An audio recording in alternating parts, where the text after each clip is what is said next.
So the Cleveland Browns have wrapped up rookie minicamp, and it was great to see all the new guys out there on the field, meeting the coaches, and just playing some football. Obviously, the talk of the weekend was Shedeur Sanders and everything that he proved, so I definitely want to talk about that. But in this video, I want to get away from just Shedeur. I'll of course talk about him for a little bit, but I want to talk about other news going on with the Cleveland Browns because there is a lot going on. We just got an injury update on JOK. I want to talk some Nick Chubb. I want to talk about the other more underrated rookies the Browns picked up, and so much more. But first, before I begin, I would really appreciate it if you would drop a like and subscribe. It only takes 5 seconds, plus you can always change your mind. We are on the road to 60,000 subscribers, and with your support, I believe that we can get there super fast. Alright, so one thing that I think with Shedeur Sanders that has really stood out is his confidence and his ability to not cross the line of confidence and cockiness. I feel like for some reason the NFL expected this guy to come into a team and just start acting like the QB1 right away or something. That is the only explainable reason for why he fell so far. It was ridiculous. But all Shedeur did was he came in with positive vibes and good energy, and he balled out in rookie minicamps along with Dillon Gabriel. Like, I've said it more than 10 times already, but watching Shedeur's press conference, this is just a good dude that believes in himself, and if some old heads want to say that he is too confident in himself, then that's on them. And according to what most people call a very trustworthy source, I'll leave that to be determined by you guys because this same dude also hyped up Deshaun Watson's offseason workouts, but a trustworthy source said that Shedeur's throws looked miles better than Dillon Gabriel from the eye test, and it really was not even close. And that statement got the Sanders fanbase going. There was so much buzz and chatter after that one, but nonetheless, Shedeur showed up and showed out, and it was exciting to see.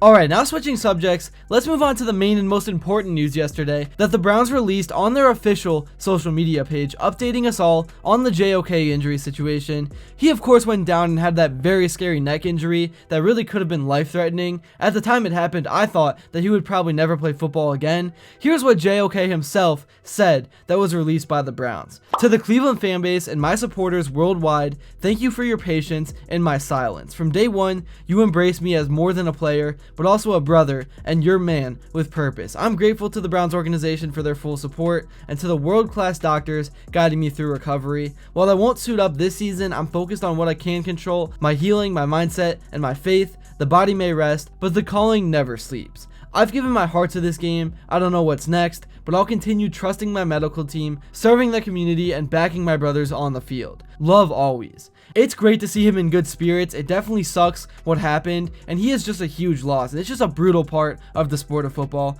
But the Browns going into the draft knew that they would be losing him, so that is why they selected Carson Schlesinger, a linebacker out of UCLA that already picked off Dillon Gabriel at minicamp.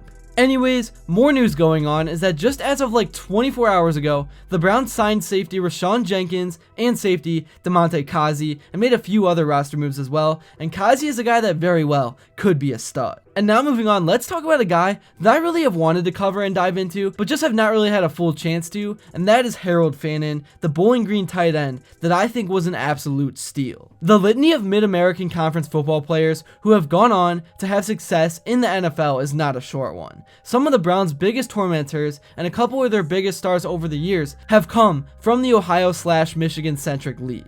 Harold Fannon Jr., the Bowling Green State University tight end and Canton native, would love to become the next big Brown star to come out of the league.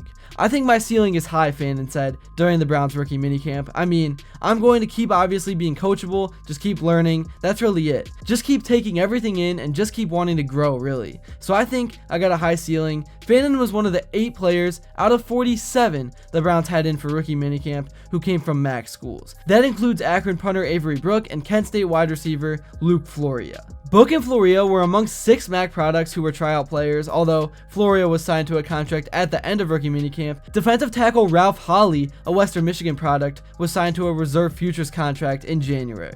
Oh yeah, I definitely talked to them, Fannon said. Us MAC guys, we stay kinda close. Yeah, we got a guy from Western Michigan. He was talking about the game. Fannon, though, was the only one in the rookie minicamp who the Browns actually drafted, taking him with pick number 67 in the 3rd round last month. That puts significantly more weight on him to ultimately live up to the draft status. What it doesn't do is change the degree of difficulty in going from the MAC to the NFL. Fannon understands that jump is universal. I mean, right now, it's going pretty smoothly, Fannon said, but obviously, I'm guessing it's going to be a big jump. I'm not really thinking too much ahead, just taking it day by day, and that's really all you can do. Fannon enters the league off the kind of season a college tight end dreams of having. He led all of FBS Division I in both receptions with 117 and receiving yards with 1,555, while having his 2 biggest performances come against Bowling Green's 2 biggest opponents, Penn State and Texas A&M.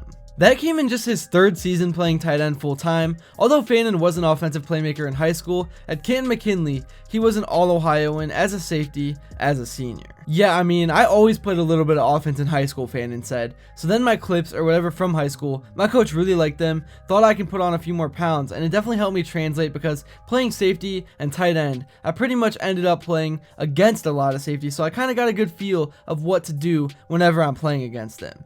That leaves, as Fannon himself said, a ceiling that is super high. Can he reach that ceiling is the question. He only started the very long journey toward trying to answer that during the 3-day rookie minicamp. Fannon, like the rest of the draft picks, has said he will jump into the voluntary offseason program this week. That will finally give him an opportunity to meet David Njoku, the Browns' Pro Bowl tight end, whom Fannon said he hadn't met yet. I haven't talked to him yet, Fannon said, but obviously I've been watching tape on him and stuff, just trying to take little bits and pieces of his game and kind of use it to my advantage. Also, to get to the running back room, it does officially seem like the Nick Chubb days are long gone. Man, in that Week 2 Steelers game, little did we know at the time, we were literally witnessing the end of the Nick Chubb era, and of course it happened against the Steelers. It was just all too fitting.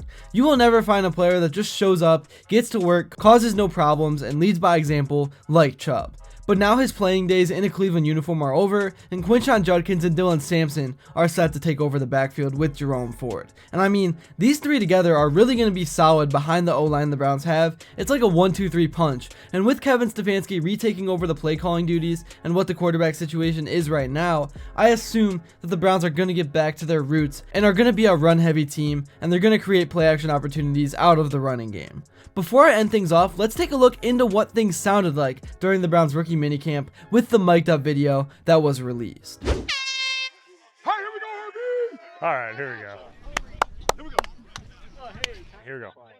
Cool. Don't start us off. If you're here, you're here. Okay. And coming up high. Good? Here we go. Eyes down the field. Set. Good, we're reading those seams. I didn't think I was in harm's way. Standing over here. Hey, we're going to do a lot of work when we climb up. Is keeping this thing on that now. These now that are going to be tackling you, it's a different world. You feel me? It's a different world. You see Myles Garrett walking around with his shirt off? We got to have that ready to roll. You know I'm mic'd up. I hope that makes it. Ball's on the right hash. Quick game. Push our timing on this. Ball's out. Alright, that's all I got for this video. Thank you all so much if you made it to this point. And if you enjoyed and haven't yet, please be sure to drop a like and subscribe, because your support truly does mean the world. And then also let me know what you'd like to see next. And until then, I will see you all later.